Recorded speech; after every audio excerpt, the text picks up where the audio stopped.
So let's start with the data modeling part. So as I mentioned earlier, like how our Power BI project flow goes, like we start with Power Query editor, and then after bringing the data into the Power BI desktop, then we establish the relationship between the tables. So let's have a look what exactly is data modeling. Just a minute. Yeah. So I'm sharing my PPT. Okay. So when I talk about data modeling, so it is establishing the relationship between different tables and creating custom calculations which will be required for data analysis. So here in the screenshot or in the image, you can see I have my table, sales table, or I can say it a fact table, and it is connected to different dimensions. So here, like the logic is that so this fact table contains the keys of this surrounded tables like product ID, country ID, city ID, employee ID. So it just contains the keys of my dimension tables. And whenever I need to fetch any kind of records, so suppose here it is product ID, and I want to know like from product ID, I cannot exactly have a description like what was the product, what was the model, what was the color. So I will fetch the record from my product table, which will contain all the distinct products that my business sells and what color it has, its SKU, and its unit price, its model. Everything will be descriptive. Description will be in the product table, so I can fetch it from the product table in my visualization. So this is the main logic for data modeling, and we do it for reducing the redundancy, because if I store all the information in my fact table, then my fact table can have a multiple rows, because for each product I need to store its description many times. Column will be like there will be more number of columns and more number of rows. That's why like it's a practice, or it's a like arrangement of keeping the tables uh, in this structure so that it becomes robust. Let's go to the next slide. So keys. So when we talk about if you have learned databases or SQL, so there are the concepts of keys where we for some columns we identify them as a keys to uniquely identify each record in a table. So similar to that we have in a Power Query as Power BI as well. So we have types of keys, which is a primary key and foreign key. So I explained it like earlier. Primary key is a unique key in nature and it doesn't repeat itself in records. In the above table, ID is a primary key. So here I can see in my fact table, whatever the IDs are, so it is for the uniquely identifying the records. So it cannot be a null and it cannot repeat itself in a rows. So it's a specialty of primary key. Then we have a foreign key. So primary key and foreign key. So here I explained like I explained earlier, foreign key. So in product ID, it is a primary key for the product table, but when we record it in the fact table, so it becomes a foreign key, because it is a primary key of some other table, but it is appearing here in the fact table. That's why we are calling it a foreign key. So in fact table, we generally have foreign key repetitive, but in dimension tables, we will only have a primary key at a once time. So primary keys are appearing in once time in a dimension table, and when it becomes foreign key, so it can have a duplicate records in the fact table, because one product can be sold many times. That's why. So let's go to the next PPT. We have discussed about the primary key and foreign key. Then we have two types of tables in our Power BI data model, which is a dim product and sorry, dimension table and fact table. So what is the difference between them? So fact table contains all like the large number of data, and it contains the records related to events like sales of each day, or anything related to like banking transaction each day. So it is like that. It contains the event record and it has the numbers like quantities, sales, revenue, like that. And dimension tables are a description table. It has like low number of rows, and it is not very much big in terms of rows and columns, and it is just for providing the extra information for description and extra information for the products. So here in Power Query, you can see, let's go to the table view where we can see the tables. Okay, so here you can see like this is my sales table, and if you want to see how many records it has, so here at the left bottom corner you can see sales, and we have 1,21,253 records. So in fact table we generally have large number of records, and it contains the events like on a day what was the sales record. But if I talk about the product, so it is generally very low in number. So you can see only 397 records I am having. So it is the product that my business sells. So I keep it as a dimension table. And whenever I need to fetch any kind of records, any kind of description, so I can have a look over here, like products, model, color, and cost. I have repeated it earlier as well. So there's the logic for dimension table and fact table. Let's move ahead. Okay, so we have a cardinality and cross filter direction. So when I talk about cardinality, so we have four types of cardinality, which is one to one, one to many to one, and many to many. When we will build data model in Power BI, we will have a look on that as well. But for now, let's cover the theoretical part. So one to one is what? Employee to employee salary. So this is suppose I'm having an employee table and employee salary table. So in employee table, I will have a record for each employees, and in employee salary as well, I can have a record for each employee, like how much salary he's earning as of now. So I can call it that for one employee, I am having a one distinct record in employee salary where I'm storing the salary information of one employee. One-to-many cardinality, it is a customers to orders. So one customer can place many orders, right? So that's why we call it one-to-many cardinality, because there can be a multiple orders and there can only be a one customer for that. So one-to-many. Then many-to-one, so orders to products. So in orders, we have many orders that can have the product, and so it is like opposite to the one-to-many relationship. When my table interchange, so it becomes many-to-one. Then I'm having a many-to-many cardinality, so students to courses. So many students can enroll in many courses, and many courses can be assigned to many students. So this is a cardinalities that we have. Then we are also have the cross filter direction both in single and type of relationship. So I'll explain it when I'll establish the relationship between the tables in the Power BI desktop. So I'll cover that there. So what is the way of creating a relationship in a Power BI? So first is manually, then managing relationship options, and then auto detect options. Okay.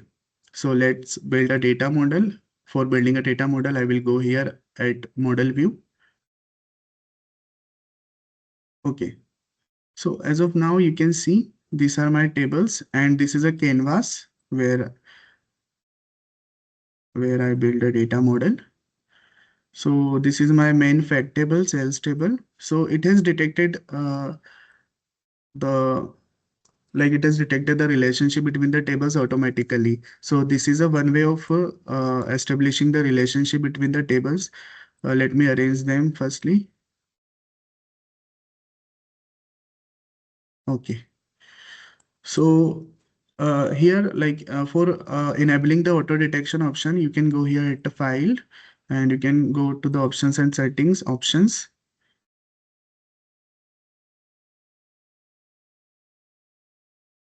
And then you can go to Okay, so you need to go to the current file data load section.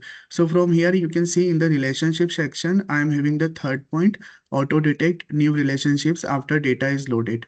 So if you have enabled this option, then what it will do, it will automatically detect the relationship by looking at the common columns between the tables. So if you do not want this then you can like you want to establish the relationship by yourself, then you can uncheck this option and you need to click on OK. Since it has beforehand identified the relationship, so I can delete it and then I can by myself establish a relationship. So for deleting a relationship, I will go here and through this relationship button, and I will right click and I will click on delete. So it will delete the option, delete the relationship between the tables. Similarly, I will delete this as well. Okay. So one way was auto detect and another way by dragging. So what you can do, so suppose here you have sales table and suppose this is my product table. So what's the way of linking both tables through the product key column? So from like here I am having product key here and I am having product key here. So I will just drag the product key and I will align it with the column here. So it will open up a relationship window where we can have a review like it has picked up the right column or not. So product table, product key, it has highlighted that, and sales table product key, it has highlighted that as well. So it has fetched the right column, and this is my window from which table to which table my relationship goes. And here I am having the cardinality option. So I can select what relationship, what cardinality you want to have in your tables. So here I want to have one to many because my the product to sales will go to one to many, and as we looked into the PPT, the cross filter direction single and both. So if I kept it single, so my like originally like ideally what goes like uh, filters move from dimension table to fact table. So here my product is dimension table and sales is a fact table. So it will go one to many here, one to many. So it means the product table can filter the records of the sales table. But if you, in some cases, if you want that my sales table can also filter the product table, so I can choose here both. So what will happen? It will, these tables can filter each other, but it is not an ideal condition, ideal scenario. We should use it.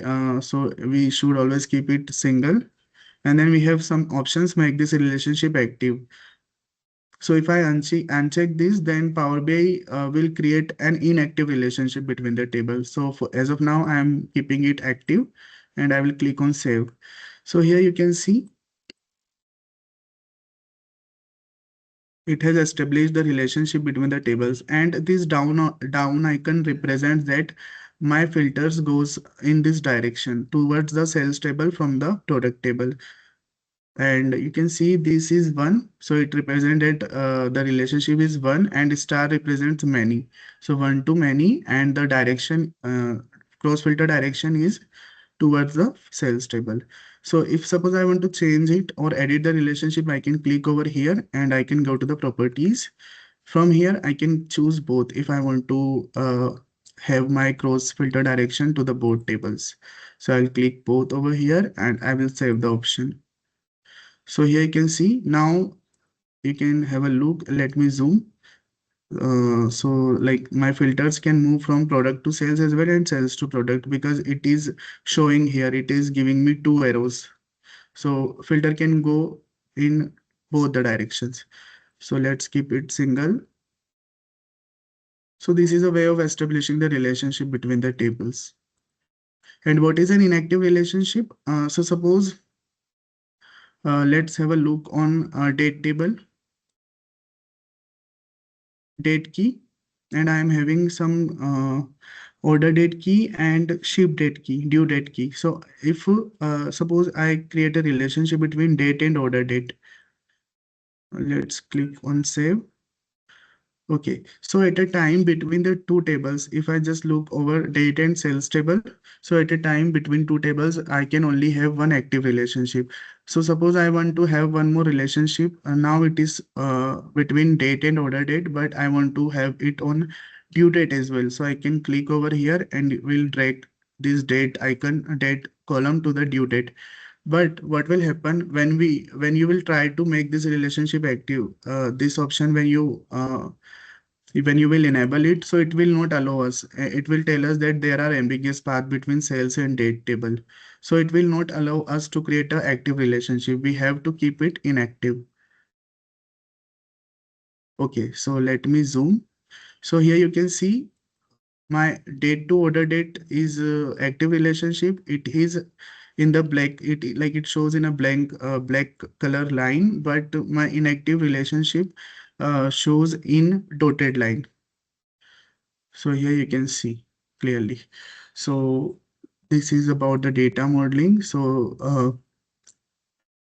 let's create a data model then. I want to connect to the customer to the sales table. So I can connect it with the customer key column. I am having those common column between the tables. So let's connect and save it. It will again one to many because one customer can place many orders or can have many sales. Then I'm having reseller table. So it will give me the reseller details. This table will give me the reseller details.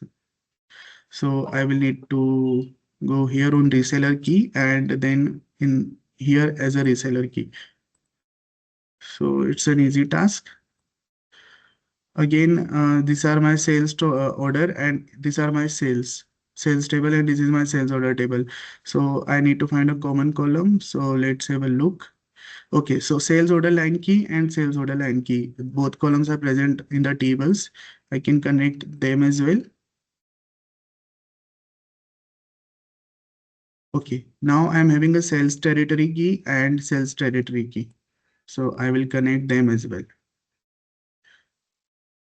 Okay, so here you can see now my table looks like a star schema, my data model where I have a central table, which is a fact table that contains the event data. And I have the supported table, like my fact table is surrounded by some dimension table from where I can have a description. So we are almost done with the data modeling part. So let's move to the PPT, what is left. So we have covered the relationships. Okay, so calculated column. So let's talk about that. So what is a calculated column? So it is a way of creating a new column through the DEX formulas. So DEX is a like formula language, or I can say it is a language that works in Power BI. It is a core functional language of Power BI where we can write calculated columns and calculated measures for our reports. So it allows users to perform custom calculations based on values from other columns. So with the help of other columns, we can create some new columns, and these calculated columns are stored in data model and recalculated during data refresh. It works on row context. So calculated columns works row by row, and we have measures as well. Measures always provide a single value while calculated column provides a single value for each row. And as here it written, it works row by row and it takes space in your data model. But when we talk about the measures, so it always provides us a single value, and it does not store in our data model, but it is computed based on the context of the report or visualization. So they always provide single value, and when used in other visual, it works according to the filter context. So these are two context. Measures work upon the filter context and calculated columns works upon the row context. Okay, so I'll cover the dex function later, but let's create some let's have a demo of calculated column and measures. So my data model has been created. I can go to the report view and I can start building my report or building my visuals. So let's first create a calculated column. So suppose here I'm having a sales table or product table. I will go to the table view.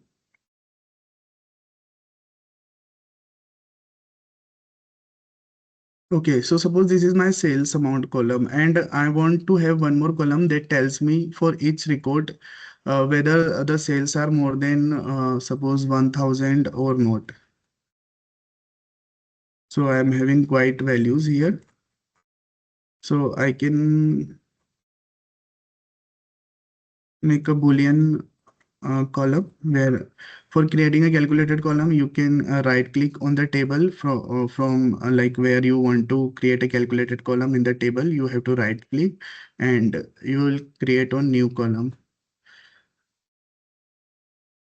So suppose I'm giving here it name as a test. So this is the name of my calculated column, and I can write if sales amount.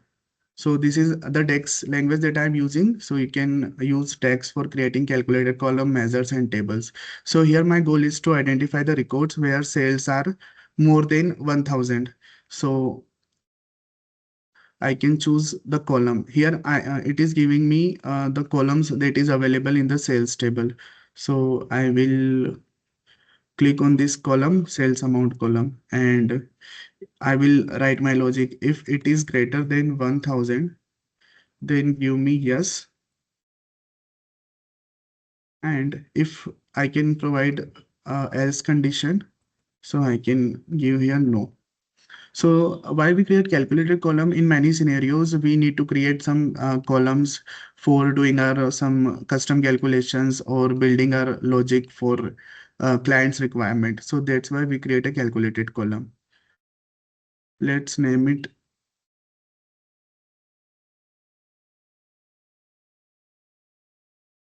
greater than 1000.